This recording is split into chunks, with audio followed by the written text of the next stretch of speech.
décriée parfois en négatif en France ou autre. C'est pas une ville que les Français aiment beaucoup, mais force est de constater que c'est le meilleur endroit sur Terre pour bosser, du moins. On se dit que la meilleure chose à faire quand justement tu arrives dans ces années-là, à ta vingtaine, c'est de partir en fait.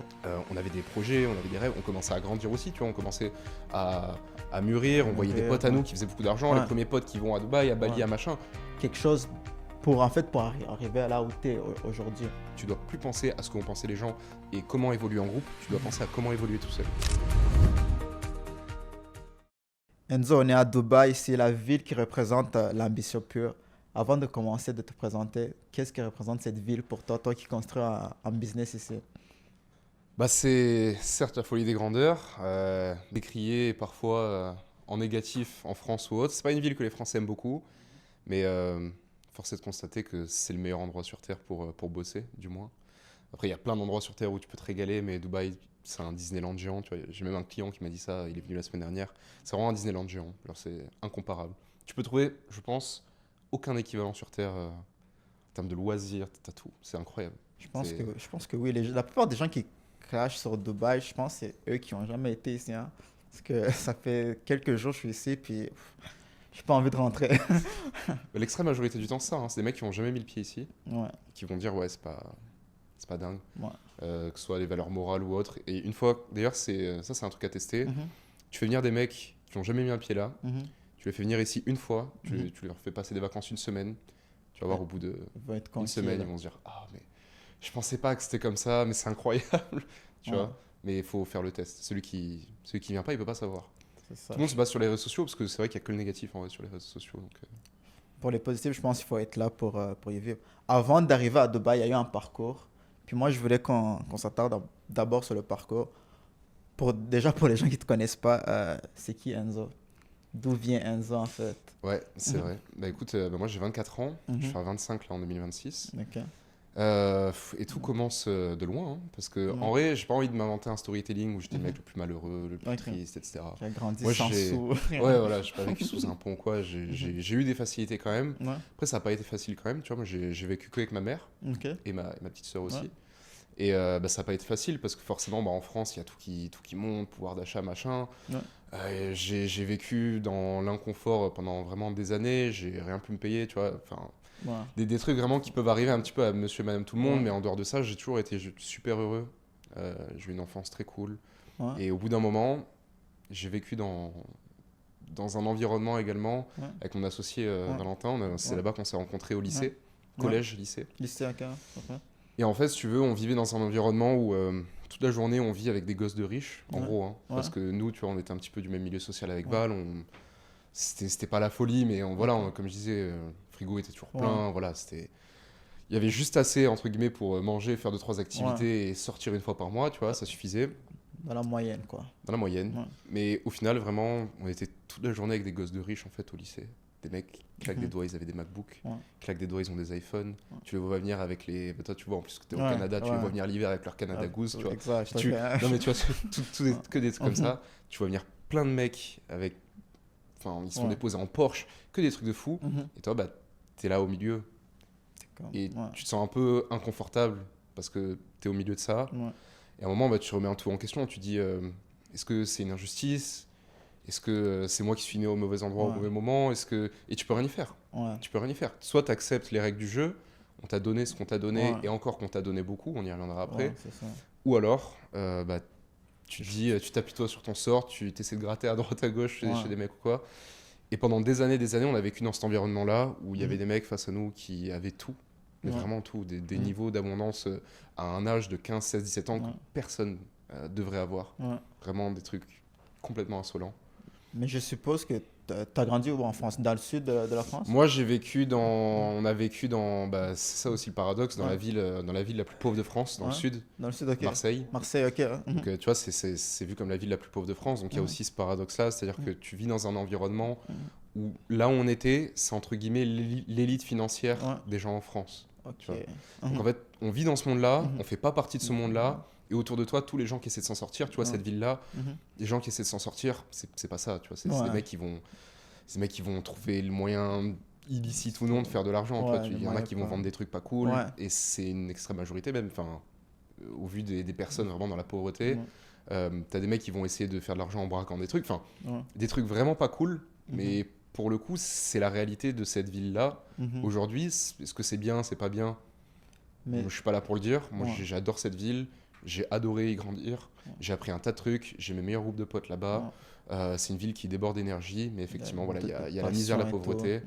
Et j'ai grandi aussi avec Valentin en plein milieu de l'élite des plus riches. Donc en fait, il y a un fossé qui se creuse. Tu es obligé de te poser des questions et dire maintenant, qu'est-ce qui se passe?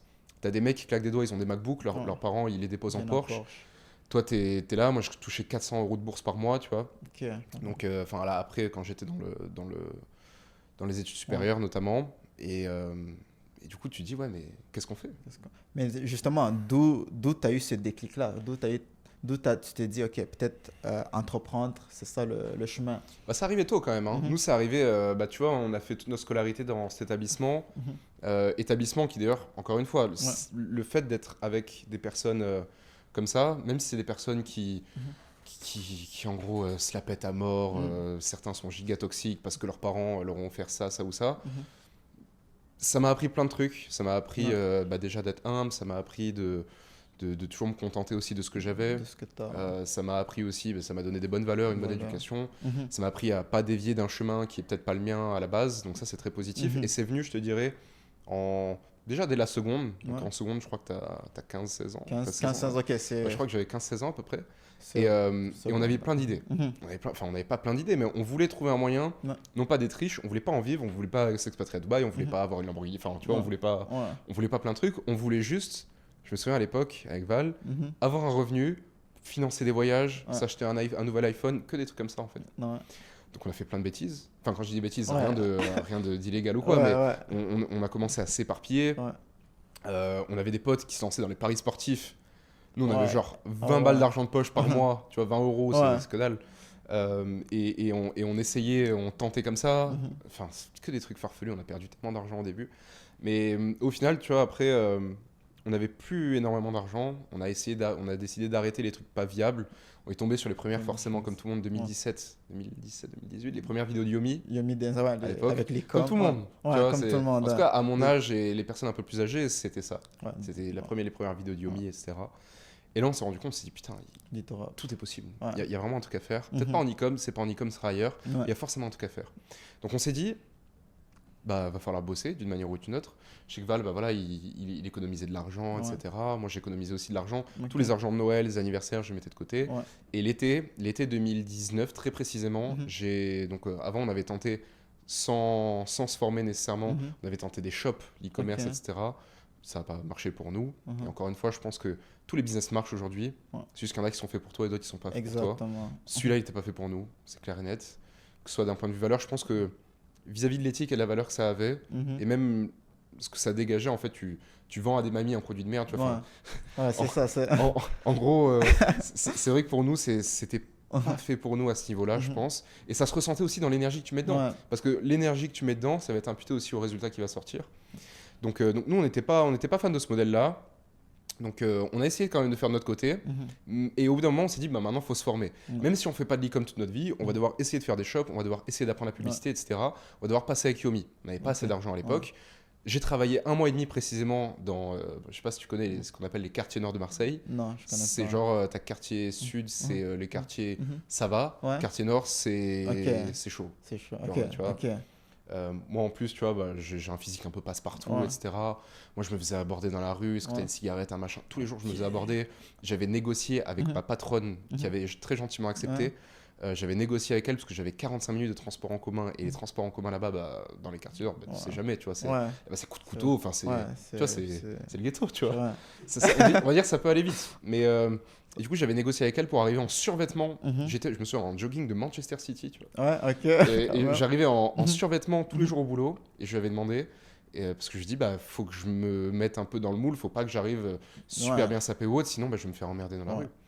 Et elle avait très gentiment accepté. Et pendant un mois et demi, j'ai bossé là-bas. Je faisais rien de fou. Moi, j'avais le temps de penser à toute ma vie. Je faisais un boulot où je faisais ce qu'on appelle, je crois, de la manutention. Donc en gros, il y avait des grosses pièces qui arrivaient, énormément de pièces de, je sais pas, des lots de 1000, 10 000. Et moi, comme du drop, en fait, je les brandais. je les mettais dans des sachets au détail, Ouais. je les brandais et je faisais ça toute la journée. Ok. Le truc le plus répétitif du monde, plus avec des... C'est vrai que vous, C'est un truc de en fou. plus, vous en France, quand tu es jeune, t'avais quoi, 17, Là, je venais de faire 18 là. 17, 18, ça. Vous travaillez pas, mais au Canada, à partir de 14 ans, tu peux travailler.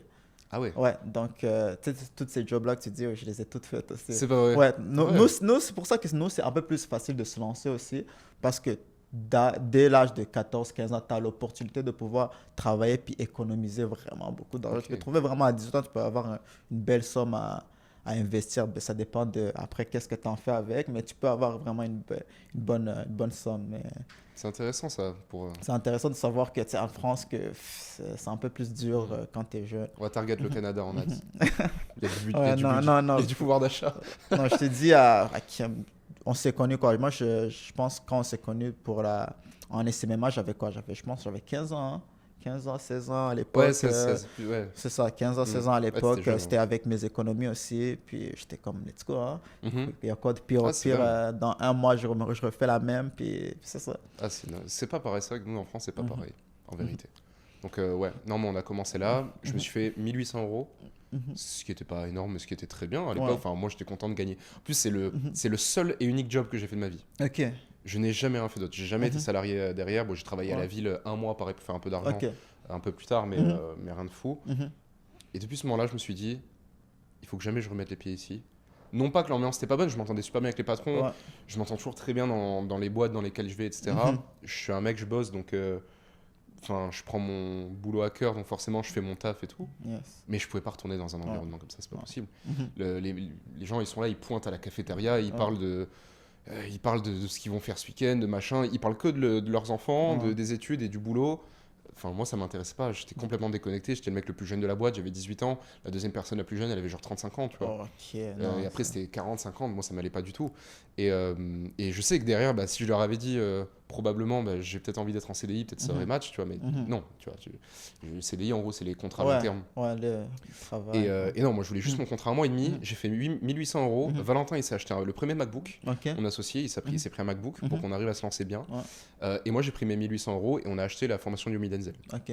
à l'époque. Ouais. Donc ça part de là, on fait un tas de testing, Ouais. on dépense pas mal d'argent, ads, testing produit, etc. Ouais. On perd tout. Enfin, Tes on perd, 1800, sont partis. déjà, Ça va. et même après l'argent qu'on avait économisé de côté et tout, Ouais. je pense que sur un an, on peut quantifier ça à peut-être 5-7 000 euros, tu vois, Ok. au quand long même. terme. Si on cumule tout, la formation, le MacBook, Le etc. matériel et Le matériel tout et ça. tout, ok. on a Mhm. perdu énormément d'argent. Mhm. Et donc, 2020, juin 2020, Mhm. on se dit, bah, on va faire du service. Parce Ok. que c'était un modèle qui nous convenait plus, Ouais. c'est un truc un peu américanisé qui venait, Ouais. etc. On se lance dans la prestation de service officiellement en juin 2020. Ouais. Et on a une agence à l'époque pub, parce qu'on était plutôt à l'aise avec de la pub. Ok. Par contre, on n'arrivait pas à faire de la pub sur nous. On s'est dit, si on met nos process pub sur une entreprise qui marche Ouais. déjà, peut-être ça va péter. Ça va marcher. Ouais. Donc, on fait ça, agence pub. On essaie de se former un petit peu, enfin pas mal. Eman Gadir, sûrement. Oui, Lopez exactement, aussi, exactement. commencer Taylor à Lopez, ce- ouais, exactement. tout commencer à à fait. ce moment-là. C'est ok. exactement, c'est Ouais. exactement ça. Mhm. Les bonnes refs. Ouais, je- Et on se lance à ce moment-là, Mhm. juin 2020. 8 mois après, non, un peu moins peut-être, entre 5 et 8 mois après, Mhm. première cliente. Ok. 800 euros. Un contrat one Ouais. shot 800 euros. Ouais. Et on vendait que de la pub. Et cette cliente-là, on l'a fait passer et ça a bien marché. Notre Mhm. stratégie de mettre des pubs sur quelque chose qui marche, Ouais. on l'a fait passer, genre c'était une période de Black Friday, Ouais. Black Friday Noël, sales tu et vois. tout, Ouais. Non. elle est passée genre 1000 euros par mois, elle a fait 25 000. Quand même. Elle était contente. Ouais. Et on l'a pas gardé Ah, sur du long 25. terme pour un tas de raisons. Et c'était un peu le retour à la case départ après, d'ailleurs. Et Ah. 800 euros, Ouais. pour avoir un contrat à 800 euros, on a prospecté plus de 1000 personnes, Mhm. 500 call calls, des milliers de messages, des milliers de mails, Ouais. automatisés ou pas automatisés. Ouais. Donc en fait, tu te dis, tu as craché 6 mois pour avoir un contrat à 800 euros. C'était la réalité d'avant. Après, on se dit, bah, le premier contrat, c'est le plus dur, peut-être qu'on Ouais. va enchaîner. Donc on a enchaîné, etc. Ça allait beaucoup mieux. On a pris en skills, on est devenu très bon sur toute la partie acquisition, prospection. On avait tous les systèmes en fait d'agence. Et au fur et à mesure du temps, bah, quand tu décides d'être déterminé dans ce truc-là, forcément, tu es meilleur d'une manière ou d'une autre. Mais, Donc on était très bon là-dedans. D'ailleurs, avant même de continuer, parle-moi c'était quoi ce sentiment-là du premier contrat là? Bah, tu dis, c'est possible. Et surtout, nous, on était jeunes. Ouais. On avait, c'était en 2020, on avait genre 19 ans. Ouais. Tu dis, putain, il y a des gens qui arrivent à faire confiance à des mecs de 19 ans pour du service. C'est génial. Je pense que c'est là où tout débute aussi. Tu te dis, ok, tout est possible. Mais surtout qu'on sortait du bac. Ouais. On n'avait même pas un bac. Et, Mhm. et ce qui était fou, c'est Mhm. que tu es en appel avec des personnes, tu montres ton autorité et tu montres en quoi tu vas pouvoir les aider. Ouais. Et il n'y a pas de c'est quoi ton diplôme, qu'est-ce que tu as fait avant, C'est vraiment toute quel âge t'as. compétence. C'est ça. Tout est basé sur ta compétence et le Compétence. résultat que tu peux avoir. Mhm. Et c'est dans ce monde-là où tu te dis waouh, c'est possible. C'était possible. Et ouais. on s'en foutait d'avoir fait 800 € parce qu'on Mhm. s'était prouvé que c'était possible. Exact. Avant ça, on avait plein de syndrome de l'imposteur, des barrières limitantes. On n'avait jamais voulu abandonner. On savait exactement que ce modèle pouvait nous amener Mhm. à du résultat d'une manière ou d'une autre. Ouais. Et là, tu te retrouves avec plus 800 €. Mhm. Et là, il y a les premières barrières qui pètent. Tu dis, bah, c'est possible. Je peux avoir un premier client. Mhm. Je peux peut-être avoir un deuxième client. Il y a de l'argent qui peut rentrer. Tout à fait. Peut-être aujourd'hui, c'est 800 €. Peut-être demain, ce sera 3000. Peut-être ce sera 10 000. Peu importe. Mais tu dis que c'est possible. Et donc là, il y a toutes les barrières qui pètent. Mhm. Ouais. Après le premier client. Non. Alors, après le premier client, Mhm. là, ça a été pendant, je te dirais, si on doit faire un raccourci, j'ai été dans Ads e-com. Après, on a été la première agence YouTube Ads chez les infopreneurs en France également. Ok. Intéressant. Ça a plutôt bien marché parce Mhm. qu'on avait une offre qui était à 1 200 € par mois et on avait même un upsell à 2 000 € par mois. Ok. Et on allait voir les infopreneurs Ouais. avec qui on bosse encore Ouais. aujourd'hui. Les infopreneurs, Ouais. aujourd'hui, c'est notre industrie. Ouais. Et en fait, bah, si tu veux, on arrive à avoir des clients, des contrats, etc. Mhm. Mais c'est toujours la même problématique. Tu vois, on fait des mois à 3 000, 5 000, 8 000, puis Mhm. après on descend à 2 000, Ouais. puis après on monte à 6 000. Et puis en fait, c'est que ça. Ouais. Pourquoi ? Parce qu'en fait, on avait des clients qui payaient la publicité, donc la publicité YouTube, et Ouais. ils nous payaient nous, un Ouais. fixe. Et nous, on gérait que l'acquisition. Ok. On faisait que la partie où on Mhm. attire les leads. Ouais. Les leads, c'était à eux de les convertir de leur côté. Ouais. S'ils les convertissaient pas, ils faisaient pas d'argent. Ouais, Et c'est figure-toi que La plupart, le taux de la, closing était... la plupart, ils n'arrivaient pas à convertir. Ouais. Alors qu'on amenait des leads de bonne qualité et tout. Ils n'avaient Ok. juste pas les bons process en vrai. Ok. Et en fait, ça a duré comme ça un petit moment. Hein. Ça a duré, Mhm. presque un an, un peu moins d'un an. Ok. Mhm. Et en fait, on avait accumulé des clients. Et en général, les clients restaient 3 mois. Et après, ils nous disaient, bah, Enzo, Mhm. nous, c'est là où on a fondé du coup Red Bay Ouais. Media juste Red après. Bay, ouais, On, c'est ça. on en reviendra Mhm. après. Mais les gens me disaient, bah, vous faites du travail super. Je suis Ouais. trop content de bosser avec vous. Ouais. Mais je suis pas rentable. Donc, je suis obligé, peux pas payer, je suis ouais. obligé de faire du lest au Ouais. niveau du budget. Mhm. Et on comprenait pas, on se disait putain, mais comment c'est possible ? On leur apporte 400, 500, 1000 leads par mois, mais des mecs ultra quali. Ouais. Comment c'est possible ? Surtout que sur YouTube, tu as des leads en général plus quali que sur Meta en général. Bah aussi. oui. Bah ouais. Donc, Leads qui te connaissent déjà, qui sont déjà prêts à acheter ton produit dans le fond. c'est ça. effectivement, Mhm. même en pub, tu vois, Ouais, ça en pub, retarget ouais. et tout automatiquement, enfin, Mhm. clairement. Et là, on se remet en question, on se dit putain, mais on fait des mois comme ça. Ouais. Dis-toi qu'on passait plus de 6 heures par jour à prospecter pour avoir un nouveau client. Oh. Donc, on était sur un modèle qui était plus viable Ouais. parce qu'on passait plus de temps à prospecter qu'à délivrer nos clients. Donc, en fait, Service. personne n'aime prospecter. Même toi, je Mhm. pense, t'aimes pas prospecter. Ouais, non. Personne n'aime Mhm. prospecter. Mhm. Et on passait l'extrême majorité de nos journées à faire ça. À un moment, c'est plus viable. Mhm. Soit ton cerveau y pète, soit tu fais un burn-out au bout d'un moment, soit Mhm. au bout d'un moment, bah, tu peux plus aller à des niveaux d'argent, à des paliers qui sont Ouais, beaucoup tu peux plus pas hauts. scale. Tu peux pas du tout C'est scale. pas scalable. Tu peux pas du tout scale. Mhm. Donc aujourd'hui, au niveau des agences, il y a 2 types d'agences qui réussissent aujourd'hui. Mhm. On y reviendra encore une fois Ouais. après. Mais tu as ceux qui sont là depuis vraiment longtemps, qui ont un full social proof. Mhm. Et tu as les agences également qui ont décidé d'accepter le niveau de contrainte qui est haut, que j'ai décidé de fuir ce Ouais. niveau de contrainte, et de devenir les meilleurs. Aujourd'hui, tu as soit les meilleurs, soit ceux qui sont là depuis le plus longtemps. Plus longtemps. Les nouveaux entrants sur le marché, même ceux qui sont là depuis 1 an, 2 ans, etc., Ouais. c'est galère pour scaler. C'est un très bon modèle pour Ouais. faire ses premiers 1000, 5000, 10 000 euros en ligne. Ouais. Mais une fois que tu as fait 10 000 euros en ligne, bah, C'est difficile. bouge. Tu vois, C'est ça. c'est bon, tu as les skills et c'est un très bon modèle pour apprendre. C'est une Mhm. très bonne école. Au bout d'un moment, tu dois bouger. Ouais. Donc, au bout d'un moment, on se dit, on peut plus rester comme ça. Ouais. On avait des projets, on avait des rêves, on commençait à grandir aussi. Tu vois, on commençait à mûrir. On voyait des Mûrir, potes à nous ouais. qui faisaient beaucoup d'argent, Ouais. les premiers potes qui vont à Dubaï, à Bali, Ouais. à machin. On se dit, putain, faut qu'on fasse un truc. Ouais, Et là, il faut que ça aille vite. Ouais. On savait que l'infoproduit, c'était l'industrie dans laquelle il fallait être. Ça, c'était une Ok. certitude. Donc, on s'est dit, il faut absolument qu'on reste chez les infopreneurs. Ok. 100% de marge. L'industrie à 400 milliards de dollars, ça va passer à 800 milliards d'ici 2030. Il y a trop d'argent à faire. Et même, tu le vois aujourd'hui sur les réseaux sociaux, on le voyait déjà à l'époque, ceux qui se blindent vraiment, c'est ceux qui vendent l'infoproduit. En vrai, c'est ces mecs-là. Pourquoi tu as des mecs qui abandonnent leur activité actuelle pour vendre une formation sur leur ancienne activité actuelle ? C'est que c'est là Trop où il y a- d'argent à faire. ouais, Beaucoup trop d'argent. Et tu as beaucoup moins de contraintes dans l'infoproduit. T'as pas les coûts fixes d'une entreprise, t'as pas le coût de stock ou du produit du e-commerce, 100% digital. Puis il n'y a pas autant de prospection aussi.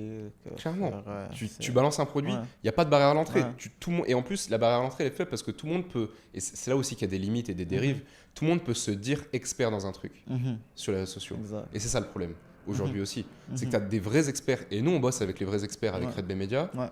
et tu as des mecs qui font croire qu'ils sont experts pour tirer l'opportunité et pumper le marketing à fond. Ouais. Donc derrière, on a vu l'opportunité et on s'est dit, faut qu'on change de modèle, faut qu'on trouve un truc. Ouais. À l'époque, il n'y avait aucune ressource sur le sujet, il n'y avait rien. Ok. On s'est dit, ok, on va lister nos contraintes Mhm. et on va les utiliser à notre avantage, ces contraintes-là. Donc quelles étaient nos contraintes au global? On prospectait tout le temps, on avait des clients qui restaient pas avec nous sur du long terme, on avait un pricing qui était fixe. Ouais. Si on voulait scaler, il nous fallait, si on voulait faire 10 000 euros par mois, il nous fallait genre 10 clients, Ouais, tu vois, ça fallait trop de 9-10 clients. Ouais. On s'est dit, mais comment on peut utiliser toutes les contraintes qu'on avait avant à notre avantage? On a passé, donc on a créé notre propre modèle hybride, c'est là où Ouais. on a créé Red Bay Media officiellement. Ok. Red Bay Media a été créé là, on bosse avec des infopreneurs. Mhm. Et aujourd'hui, la nouvelle promesse, c'est passer un infopreneur qui fait 10 000, 15 000, 20 000 euros par mois. Ouais. Le scale à 50, 100, 150 000 euros par mois. Ok. En général, en 3 mois top chrono. Donc on met des systèmes et on va travailler surtout en done for you avec lui. Ouais. Et on utilise du coup les contraintes qu'on avait avant, qui sont très simples. Mhm. On n'a plus un pricing fixe. On prend un pricing à la performance, à la commission. Ouais. Donc on prend un pourcentage de ce qu'on va générer. C'est encore plus intéressant pour lui. Il y a zéro risque quasiment. Il y a zéro risque. Mhm. Déjà, c'est intéressant pour lui et c'est Mhm. intéressant pour nous parce qu'un client peut nous ramener, et c'est le cas aujourd'hui, Mhm. en général, là, nos clients nous rapportent entre 5 000 et 20 000 euros par mois chacun. Mhm. Et la deuxième contrainte, c'est de perdre les clients. Et on s'est dit, mais pourquoi est-ce que nos clients nous lâchaient? À cause du budget. Parce qu'ils avaient un upfront fees. Ouais. Donc du coup, on se disait, ok, si on est au pourcentage, il n'y a aucune raison. Pas de raison. Si on gagne, il gagne. Si on perd, on gagne pas. C'est ça. Donc il n'y a aucune raison sur Terre pour laquelle ils ne resteraient pas avec nous sur du long terme. Ouais. Également, comment on a réussi à faire en sorte que les clients, parce qu'il y en a, on bosse avec eux depuis un an et demi, tu vois, 2 ans Mhm. même, pour qu'ils restent avec nous sur du très très long terme et qu'on ne les perde pas, Mhm. c'est de créer le sentiment de dépendance autour de leur écosystème. On ne vend plus un seul service, on vend tout un scaling d'écosystème en fait. Ouais.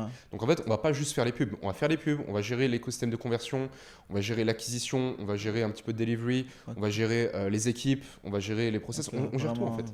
Vous faites tout pour le. C'est ça. La promesse à l'infopreneur, c'est de lui dire, écoute, tu vas pas mettre plus de charge mentale, tu vas nous déléguer la charge mentale, tu vas pas mettre plus de temps, tu vas pas mettre plus d'énergie. Au contraire, toi, ton but, c'est très simple. Tu vas faire du contenu. Mhm. Donc, en gros, ton infopreneur, tu lui dis, tu fais ton contenu, Mhm. tu t'occupes de tes élèves. Ouais. En gros, tu fais ce que t'aimes Ouais. et nous, on fait tout le reste. Ouais. Mais en échange, on prend genre 20, 25, 30, peut-être 35, 40%. Mais c'est faire. Parce que derrière, toi, tu travailles peut-être 2 heures par jour. Moi, j'ai un client, on le voit avec Valentin. Ouais. Le mec, il prend une matinée, notre client, pour faire ses créas dans la semaine. Il fait ses vidéos publicitaires. Ouais.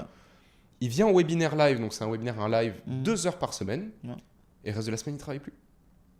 Magnifique. Et il Mais prend 50, 70, 80 000 euros par mois enfin, en gros, tu vois. Mais Donc, c'est ça, en vrai, un rôle aussi d'un CEO, si on regarde, ça un peu devrait être ça. Ça devrait pas être prospecté, closé, tout ça. c'est ça. Et depuis ce moment-là, il y a tout qui a changé. On a fait donc ça, on a eu un premier déclic, tu vois, on a fait un pivot, on a eu un déclic en juin 2023. On a en fait, on a viré tous les clients de notre ancienne agence. Ok. On a viré tout le monde. On en a gardé une qui avait le plus de potentiel et on lui a dit, écoute, très simple, ce qu'on va faire maintenant, c'est que on va utiliser ton offre, best-seller, on va faire un lancement full organique et on va utiliser toutes nos stratégies de lancement.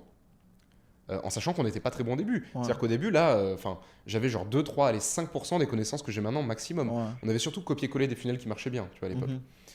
Mhm. Et cette cliente-là, elle faisait 10 000 euros par mois, un peu moins de 10 000, elle faisait genre 7-8 000 euros par mois. Ok. On fait un lancement organique, première soirée, toutes nos stratégies. On lance en une soirée, elle dépense 0 euros vu que c'est organique. Ouais. Elle fait 37 500 euros. On prend 7 500 euros dans notre poche de commission. Donc là, il y avait des clics, une cliente qui venait nous ramener, peut-être ce que 6-7 clients avant nous ramenaient tous les mois, et en une seule soirée. Donc en une soirée, Ouais. une seule cliente, Ouais. on avait généré ce que 6-7 clients par mois nous généraient avant en un mois complet. La charge mentale que c'est, le truc, c'est horrible. C'est dingue. Et donc là, on s'est dit, il y a un truc à faire. Là, on a bugué, on a dit, il y a un truc à faire. Donc c'est là qu'on a créé notre propre modèle hybride, qu'on est devenu du coup ce qu'on a appelé nous, Ouais. Scale Partner. C'est nous qui avons développé ce terme notamment Ouais. derrière. Et de là, on s'est dit, faut pousser le truc.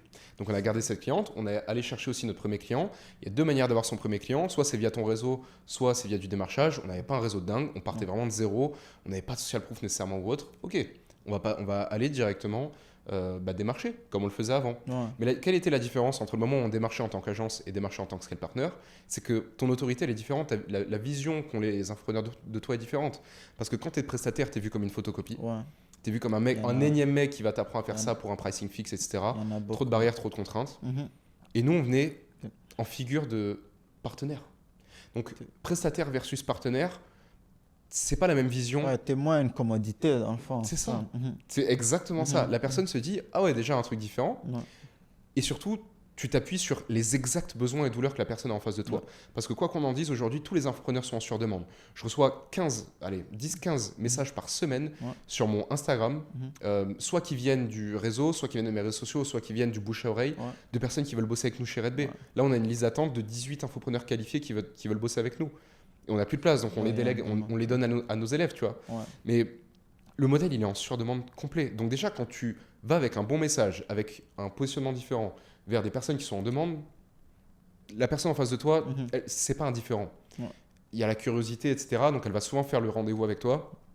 Et donc on a fait le rendez-vous entre 10 et 15. Ouais. Ça nous a même laissé le luxe, comme je dis souvent, de De choisir. vos clients en ce moment. C'est ça. Ouais. Parce qu'après, tu te retrouves avec des Mhm. personnes qui disent, bon, comment bosser avec vous? Mhm. Et vu que tu as une offre no-brainer où tu fais du pourcentage, bah, Ouais. tu as un taux de closing qui dépasse tout entendement. Tu vois. Ouais. C'est 8 sur 10. Ouais. Tu peux closer 8 personnes sur 10 sans forcer. Mhm. Et donc là, ça nous a permis de rencontrer Haïm, donc notre client qui est hypnotiseur, Ouais. client historique de chez Red Bay. Ok. Et Haïm, du coup, on a bossé avec lui dans un premier temps. On a fait des tests en Webby, etc. Un petit peu le même process. Ouais. On a commencé à développer les skills et il a gentiment accepté de bosser avec nous. Mhm. On l'a signé à la base pour 1500 € de frais de setup et 20% de ses bénéfices. Ok. Ce qui n'est pas un contrat énorme, mais Ouais, on non, devait se là. faire la main Mhm. et il avait une bonne autorité sur son marché. Si Ouais. ça marchait, c'était bien. Lui, il faisait 5000 € par mois. Ok. On a fait un premier lancement avec lui, on a fait 20 000, à peu près un peu moins de 20 000, je crois 18 000. Mhm. Et globalement, son premier mois et demi où il a bossé avec nous, il a fait 80-90 000 € de chiffre d'affaires facturé, pas encaissé, facturé. Ok. Donc c'était Quand très, même, très c'est un positif. gros- Même lui, il a vu le potentiel. Ouais. Notre premier mois, nous, on fait 6 500 € de commission. Ouais. Deuxième mois, on signe un nouveau client, on passe à 17 000 € de commission. Mhm. Et globalement, en novembre, donc 3 mois après, donc notre troisième mois d'activité, Ouais. on est passé à 32 000 € de bénéfices de commission dans notre poche, en sachant qu'on est sur un modèle où on n'a pas d'équipe, on n'a pas de personnes à payer. Tout ce qui rentre en commission, c'est pour nous, exploitable. Pas de frais, pas de charge. Ta seule charge, c'est de payer à la limite, tu payes à une adresse mail 10 balles par an, tu vois. C'est le seul truc. C'est Même des pas réseaux. besoin de se casser la tête parce que maintenant, pour débuter, il faut faire du contenu organique, pub, pas besoin C'est ça. de payer des publicités et tout. C'est pour ça que c'est un modèle qui n'est pas fait pour les débutants, ça Ouais. j'en suis conscient. Ouais. Après on y reviendra au fait qu'on a Ouais. créé le mentoring, etc. Mais Mhm. c'est pas un modèle qui est fait nécessairement pour les débutants. Mhm. C'est un modèle qui a des contraintes parce qu'aujourd'hui, l'extrême majorité des mecs qui veulent faire de l'argent en ligne, ils veulent appuyer sur 2-3 boutons, pas se casser la tête et prendre de l'argent. Être scale partner, ça marche pas comme ça. T'as plus de contraintes. C'est-à-dire que t'as plus cette histoire de prospecter à fond, t'as plus toutes ces histoires que t'avais Mhm. avant. Ouais. Par contre, ta seule contrainte, et j'estime que c'est même pas une contrainte, parce que c'est bénéfique pour toi au très long terme, c'est d'accepter de développer des compétences. Ouais. Plus de compétences. Si tu acceptes de développer plus de compétences, qui dans notre cas avec Val, on le dit souvent, tu vois, mais Mhm. nous on a des compétences recherchées, rares, ultra monétisables sur le marché d'infoproduits, Mhm. et dans 5 ou 10 ans, on saura toujours faire de l'argent sur le marché d'infoproduits. Et tous les scale partners qui se lancent, c'est exactement la même chose. Ouais. Demain, je te dis une bêtise. Tu apprends à faire, je dis genre une énorme bêtise, de l'achat-revente Vinted, tu vois. Ouais. Tu fais un truc comme ça. Mhm. Bah, déjà, tu dépends de ton marché, tu dépends d'une application, tu dépends d'un tas de trucs, et peut-être que tes compétences, elles s'appliquent uniquement sur Vinted. T'es pas à 360, t'es pas ceux- baqué. Pour ceux qui sont au Canada, peut-être qui savent pas c'est quoi Vinted, c'est comme un marketplace, on peut dire, où on achète, on revend des C'est ça, trucs, de la seconde main. Ouais. En gros, des vêtements seconde main, Mhm. etc. Et donc, il y en a plein qui font ça, mais c'est bien, tu vois, ils font leur premier 1000, 2000 euros. Mhm. Déjà, c'est pas viable, c'est parce qu'elle est là, tu dépends d'une plateforme, tu dépends d'un algorithme, Ouais. tu dépends de quelqu'un qui va te mettre un mauvais avis. Et tes compétences, elles ne sont pas 360. En tant que scale partner, C'est demain, basique. tu me demandes de lancer n'importe quel type d'infoproduit, quel Mhm. que soit le secteur d'activité, Mhm. quel que soit le client, etc. Mhm. S'il y a un market fit, je sais que je vais le faire péter. Et ça va valoir pour les 2 ans, 5 ans, 10 ans à venir. Ouais. Donc, s'il y a une personne qui est prête à développer ses compétences et être tout terrain et être baqué à fond, c'est le modèle qui peut C'est être fait pour c'est elle. le mode- En revanche, pour les feignants, les personnes qui débutent, etc., Faut, plus de contraintes. faut que tu bosses. Mais ces compétences aussi, tu les as obtenues grâce à Red Bay, à l'agence. Pas tant. dans- Juste dans la ta- partie, peut-être juste la partie acquisition. Ok. Uniquement. Parce que derrière, moi, je savais juste faire des pubs, en fait. Ouais. Et c'est pour ça qu'on bosse beaucoup avec nous aujourd'hui Ok. chez IPSP. Donc Ouais. IPSP, Ouais. j'y viens de suite. Ouais. C'est le mentoring qu'on a développé. Ouais. Et là, on s'est dit, OK, Red Bay Media, on a maîtrisé notre truc. C'était en juin 2024. Ok. On s'est dit, on a maîtrisé le truc. Nos clients, maintenant, on a 5 clients, tu Ouais. vois. D'ailleurs, pour parler de ça chez Red Bay Media aujourd'hui, parce que si on Mhm. peut faire la finalité, Ouais. aujourd'hui, on a 5 clients. On a Ok. généré près de 6 millions d'euros pour eux en 2 ans. Et globalement, on a eu plus de 700 000 euros de commission, nous, dans notre poche, au global. Donc voilà ce que ça a donné au long terme. C'est un an et demi. Ouais, un petit peu plus. Quasiment 2 ans. 2 ans, ok. Pardon. Quasiment 2 ans. Et derrière, on s'est dit, ok, Red Bay, on a craqué le truc. Maintenant, le matin, on bosse sur nos clients parce qu'on a du temps. Et l'après-midi, qu'est-ce qu'on fait? On avait déjà eu un accompagnement par le passé où on s'occupait d'agences marketing, etc. Parce qu'on était à l'aise avec les process, on savait comment faire scaler des agences ou autres. Mais encore qu'à la fin, tu vois, même nos anciens élèves, toi, tu as dû le voir, c'était comme ça se cassait la gueule et tout. Donc on s'est dit, est-ce qu'on va continuer de marketer un truc qu'on ne fait plus et qui marche moins, ou on va vraiment apprendre à des gens un truc qu'on fait maintenant qui marche maintenant de suite?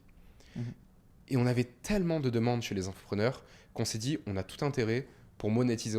Nous, ça nous fait une autre source de revenus aussi, tu vois, pour être très honnête. Si on arrive à monétiser et faire un mentoring.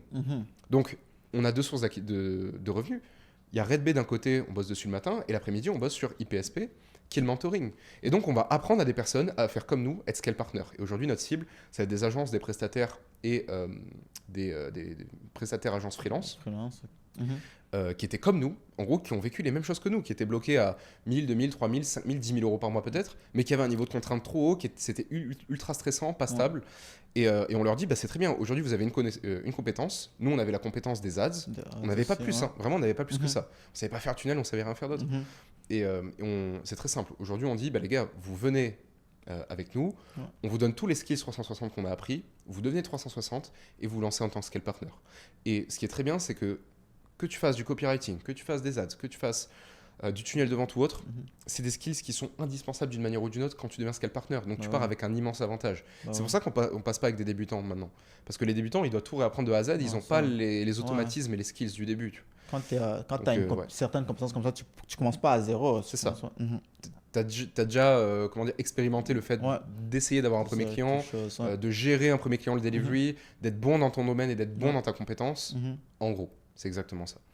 Donc voilà. Puis en plus, tes élèves ont accès un peu à ton réseau aussi, parce que tu as beaucoup de demandes aussi. Mais on leur donne tout. Là, on leur donne nos infopreneurs qui veulent bosser avec nous. On leur donne tous nos skills, on leur donne tous nos frameworks, tous nos skills. On leur donne tout de A à Z. Tu vois, toutes nos stratégies webinaires. On a fait plus de 3 millions d'euros en webinaire. On leur donne tout de A à Z. Ils ont vraiment tout de A à Z. D'ailleurs, on a un gros taux de réussite. On a quasiment 100% de taux de réussite sur nos élèves. Aujourd'hui, on a 50 élèves, plus de 50 élèves, on a 55 à peu près. Donc, tu vois, le but, c'est pas de ramener une usine, on va avoir 1000 personnes. C'est de bosser avec des personnes qu'on trie aussi, des personnes avec qui on a envie de bosser, qui ont envie de bosser avec nous. Donc, ça marche comment l'accompagnement? Est-ce que c'est comme à l'époque avec l'agence? Parce que moi, je t'ai connu à cause de l'accompagnement que tu faisais sur l'agence. D'ailleurs, un des trucs qui m'a toujours impressionné, c'est vraiment tu avais envie de... Quand tu apprenais, tu avais vraiment envie que tu suivais l'élève, tu voulais qu'il réussisse. Et ça, c'est très rare, je trouve, dans le marché ici, dans le marché en fait des agences et tout. Donc, je voulais savoir comment l'accompagnement marchait. Ça fait plaisir déjà de voir que... Mais même, regarde, toi, t'es entre guillemets, même si c'est pas le modèle d'agence qui va te propulser à des niveaux énormes sur du long terme, etc. La beauté du truc, on se retrouve... faire un podcast à Dubaï au final. Et on a bossé ensemble déjà par le passé. Donc déjà, ça, c'est la beauté du truc. C'est la beauté des réseaux sociaux, c'est la beauté de tous les modèles de business en ligne, etc. Mais globalement, nous, on est sur un format qui est un peu différent parce que maintenant, il y a quasiment exclusivement du one-one en fait. On est énormément en one-one et la beauté du truc aussi, c'est qu'on n'a pas de coach. C'est mon associé et moi qui faisons tout de A à Z. Et tu vois, aujourd'hui, tout le marché prend des coachs, etc. parce que c'est plus facile, c'est plus scalable ou autre. Même si c'est moins scalable, nous, on sait que tout ce qu'on va dire à nos élèves, l'impact, il va être énorme et ils vont avoir des gros résultats, direct. C'est pour ça aussi qu'ils aiment bien bosser avec nous, qu'on est sur du premium, tu vois, on est sur du high ticket. Nous, on n'est pas sur une offre à 1000 ou 2000 euros pour le coup. Mais le mec qui va venir avec nous, le prestataire, l'agence, le freelance qui va venir bosser chez IPSP, 100% garantie de résultats. Il va avoir des résultats. Nous, on ne le lâche pas tant qu'il n'a pas les résultats. Et vu qu'on gère leur accompagnement, nous, de A à Z avec eux, nous, on a tout intérêt à ce qu'ils aient des résultats. Parce que derrière, ça fait un bouchon. Si je fais venir 10 mecs que j'accompagne pendant 1 an, 2 ans, 3 ans, et qui n'arrivent pas à avoir de résultats, au final, moi, je me tire une balle dans le pied parce que je ne peux pas faire venir de nouvelles personnes qui font rentrer du cash dans la boîte. Donc, j'ai tout intérêt à les faire péter vite. Et quand on fait rentrer quelqu'un, c'est qu'on est sûr de nous, on est sûr et certain qu'il va exploser. Vous faites présélection, comme tu as dit, les gens sérieux et tout.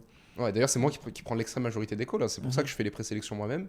Donc, c'est fatigant. Mais au final, pour tes premiers clients notamment, ça te permet d'être sûr et certain de qui tu fais rentrer et d'être sûr que chacun explose, quoi.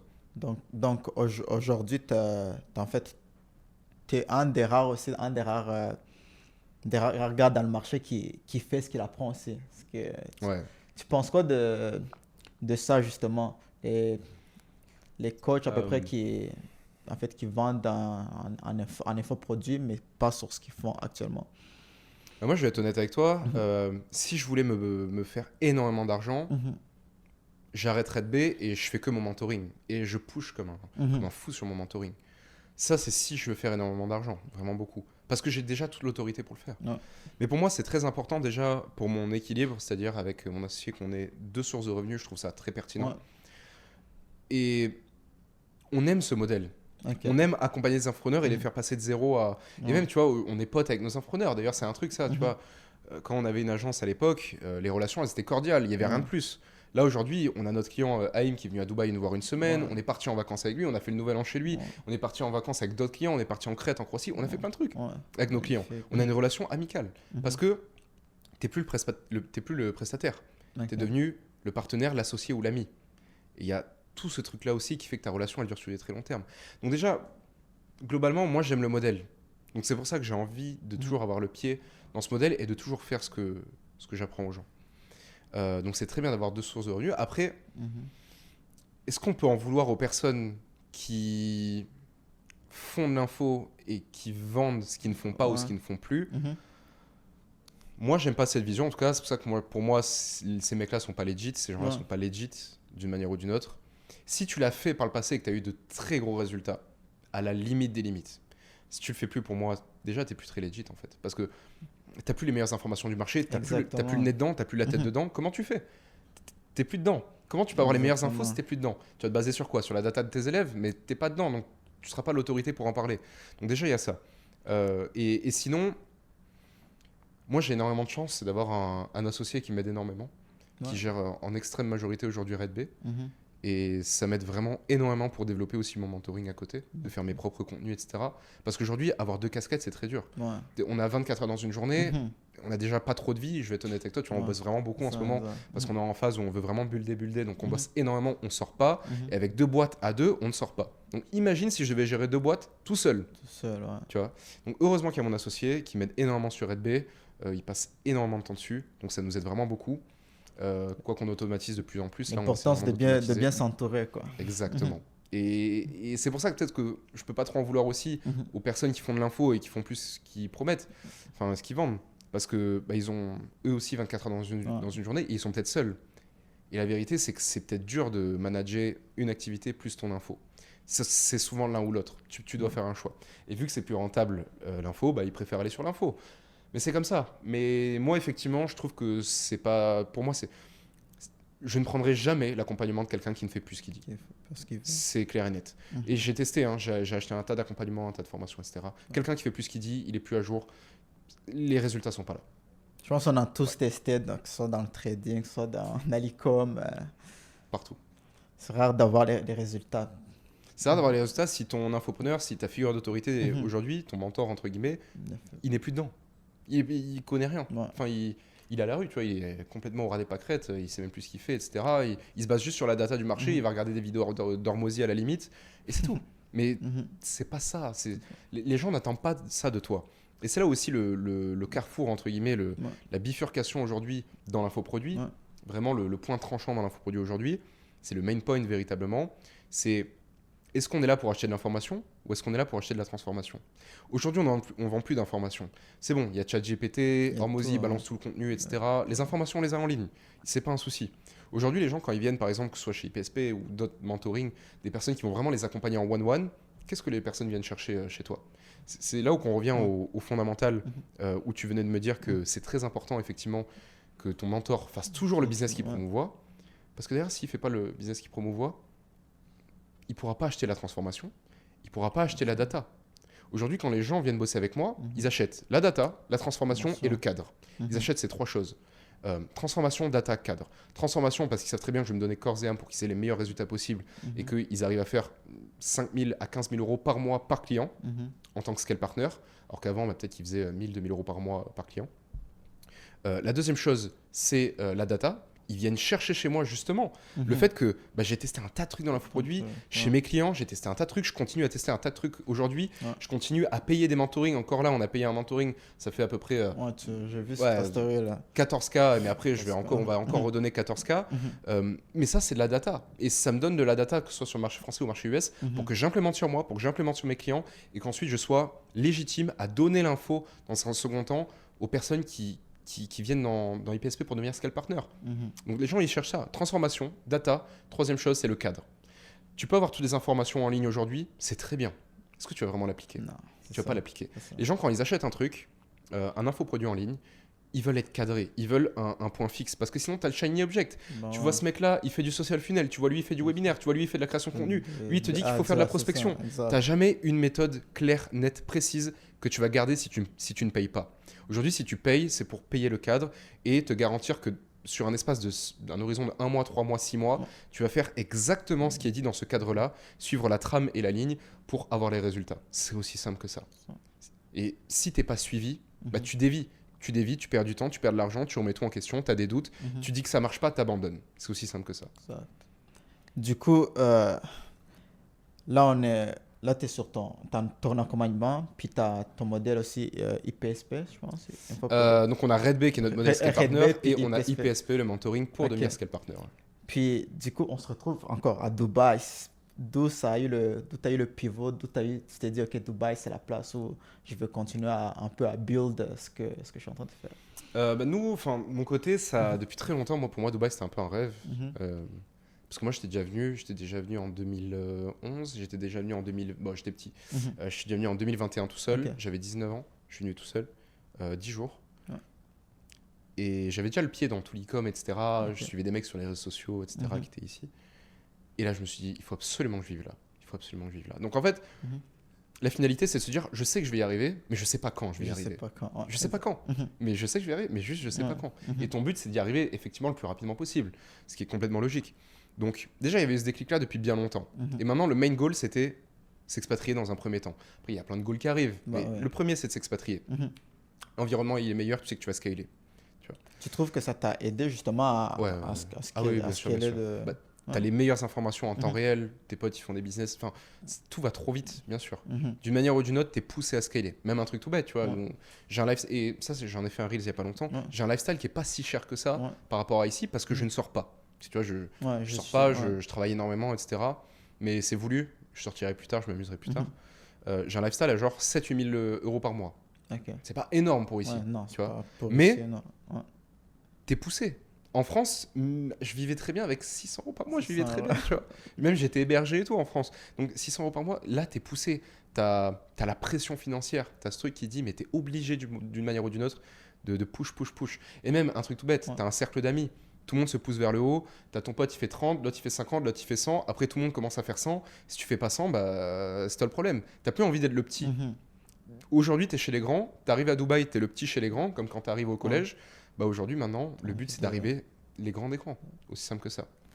Toi, tu conseillerais à quelqu'un qui est dans sa vingtaine, qui commence dans sa vingtaine, parce que j'en parle toujours avec mes potes, on se dit que la meilleure chose à faire quand justement tu arrives dans ces années-là, dans ta vingtaine, c'est de partir en fait.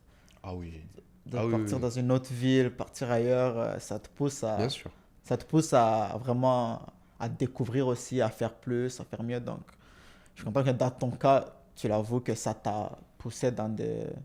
Même avant ça, tu vois, parce que nous, dis-toi qu'on on a commencé à vraiment bien péter depuis... En fait, le premier mois, on est devenu Scale Partner, on a pété, tu vois. Après, on n'a plus jamais fait des mois en dessous de 20 000, etc. Uniquement avec cette activité de Scale Partner. Et on s'est dit, OK, c'est notre deuxième mois, viens, on fait un truc de fou, on part avant Noël, donc on est parti le mois de novembre 2023, on part un mois à l'étranger.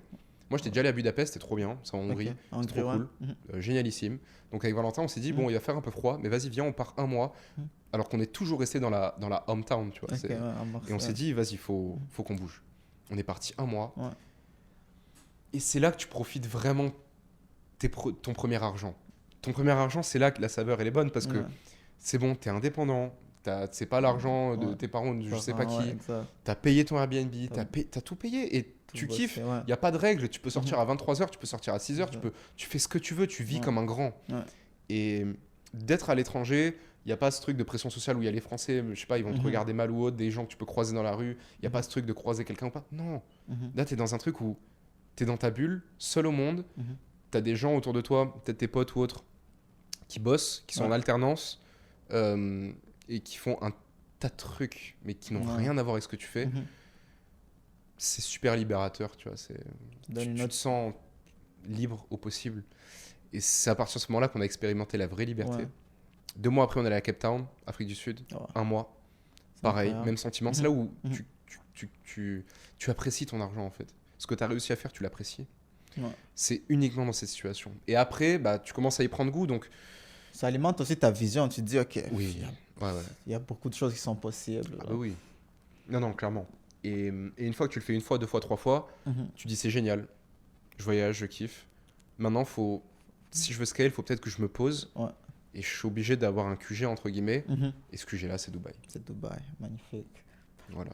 Puis on a parlé de beaucoup de côté business, mais en termes de mindset, qu'est-ce que c'est qu'en fait, tu as dû développer un type de mentalité, tu as dû développer quelque chose pour arriver à là où tu es aujourd'hui. Ouais, forcément. Bah, déjà, c'est un bon exemple parce que quand tu es dans les agences, tu es obligé de pas avoir de problème social, entre guillemets. C'est-à-dire le rejet, c'est un truc que tu connais souvent. Tu vois, tu démarches, quelqu'un il dit j'ai pas besoin de toi, va te faire foutre. Tu vois, c'est un truc un peu commun. Déjà, tu as ça. Au niveau du rejet, tu as peut-être la pression sociale aussi. Parce que quand tu lances ton business dans ta hometown, tu mets un post ou quoi, putain, mais qu'est-ce que les gens de ma ville vont penser de moi? Ma famille, mes amis, ouf. Tu vois, le premier pas en avant. Parce que tant que tu n'as pas pété, que tu n'es pas à Dubaï, les gens ils se disent ça marche pas. Ils arrivent vers toi, ils ont toujours la petite phrase malicieuse quand ils te voient. Ça va? Comment ça se passe en ce moment? Ça se passe bien? Ça marche? Laisse-moi builder, c'est pas encore... tu vois, en 2 minutes. En fait, c'est toujours ça. Donc déjà, c'est d'un point de vue social, je pense qu'il faut être très à l'aise avec ça. Et il faut s'en foutre. Personne va venir te sauver. Genre, personne va... Tu vois, les gens font leur vie. Moi, je me disais quand j'étais au lycée, bah, on va avoir un groupe de potes, on va le garder jusqu'à ce qu'on ait 30 ans, 40 ans, etc. On va être super solidaires. Mais la vérité, c'est que les gens, ils font leur école de commerce, ils font leurs études, ils font leurs trucs, ils partent à l'étranger, ils ont un nouveau groupe de potes. Les gens, ils t'attendent pas, ils t'abandonnent. Tu vois. Donc, au bout d'un moment, tu es obligé de prendre des décisions par toi-même et tu dois plus penser à ce que vont penser les gens et comment évoluer en groupe. Tu dois penser à comment évoluer tout seul. Comment t'évolues tout seul? Tu passes à l'action d'une manière ou d'une autre. Tu penses qu'à toi, tu deviens un peu égoïste. Tu lances ton truc, tu lances ton projet.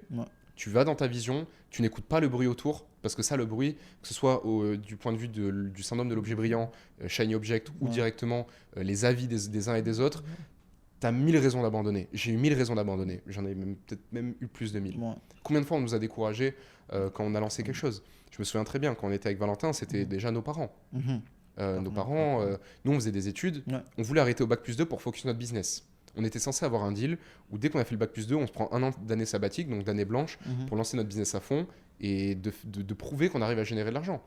Et ensuite, on ne reprend pas nos études si ça marche. Bon, ça a marché. Mais si ça ne marchait pas, c'était un deal, tu vois. Et au début, bah, y a eu beaucoup de méfiance ou autre. Que ce soit pour tes parents, tes amis, ta famille. Les business en ligne, c'est de l'arnaque, ça ne marche pas, c'est illégal. Enfin, plein de trucs un petit peu farfelus. Donc en fait, tu te retrouves seul dans la ville la plus pauvre de France, où l'entrepreneuriat n'existe pas, avec un environnement où des personnes sont sûres et certaines que c'est pas bien ce que tu fais, avec des parents qui te disent toute la journée, va aux études, fais ton master ou ton je sais pas quoi, et arrête de penser à ton business, tu verras ça plus tard. Mais sauf que tu as le FOMO, tu n'as pas le temps. Le business opportunité, elle est là maintenant, tu sais pas comment le marché va évoluer dans 1 an, 2 ans, 3 ans, c'est maintenant de suite, il faut se lancer. Donc là, tu as 2 choix. Soit tu es un petit peu plus faible et t'acceptes et tu dis, bon, je vais faire plaisir aux proches autour de moi.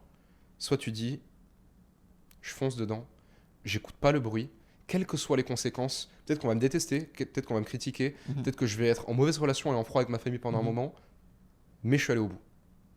On est allé au bout, ça a marché. Pendant 2 ans, ça a été très difficile psychologiquement, même moi à la maison, tu vois. La première question qui arrivait dans ma famille, c'était alors Enzo, comment s'est passée la journée, etc. Tu fais quoi l'année prochaine? On te met dans quelle école? Alors que moi, j'avais la tête à, ok, quelle prospection je vais faire pour réussir à signer ce client-là, tu vois. Il y avait un écart énorme entre ce qu'il y avait à la maison et ce qu'il y avait dans ma tête. C'est pour ça qu'il y a des moments aussi, j'aimais bien m'évader un peu. Parce que peut-être même si j'avais pas les gros résultats à l'époque, ma tête était déjà dedans. Je me suis déjà visualisé. Tout ce qu'on vit là, je me suis L'importance de déjà la visualisé visualisation, là. 1000 fois. Ouais. 1000 fois, je me suis visualisé ça. Mhm. Donc je savais déjà que j'y serais. Et je pense que j'ai eu un besoin aussi d'extérioriser. Tu sais, il y a un moment dans ma vie, je suis beaucoup allé en soirée, en boîte de Ouais. nuit, etc. Je suis beaucoup sorti. Mhm. Parce qu'en fait, je pense que je fuis un peu ma maison au bout d'un moment. Bah ouais.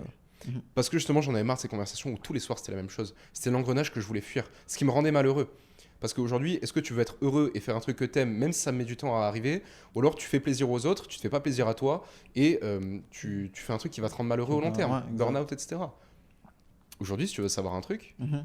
toutes les personnes, quand je me suis lancé, qui ont été plutôt défaitistes ou craintives, Ouais.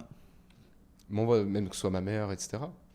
Enzo, t'as eu raison de faire ça. Quand on voit où t'es aujourd'hui, t'as eu raison, t'es épanoui. T'as un métier qui est encore mieux qu'être footballeur, parce qu'être footballeur, t'es pas libre, et toi, Non, t'es libre, c'est tu peux pas- bouger ouais. quand tu veux. Exact. Tout le monde me dit, t'as fait le bon choix.